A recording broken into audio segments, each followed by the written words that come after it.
Сәлеметсіздер ме балалар? Бүгін біз тамыр аймағының ішкі құрылысына назар аударатын боламыз. Эпиблема – тамыр эпидермиясы. Ол тамырдың терең жерлерін қорғайды. Эпидермияның астында паренхимиялық жасушалардан тұратын қабық бар.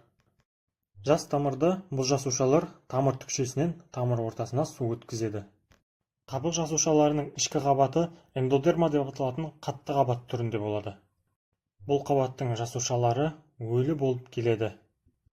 Тіршілік етуін жалғастыра алатындықтан, олардың кейбіреуін өткінші жасушалар деп атайды. Олардың міндеті судың өткізгіштігіне ықпал ету.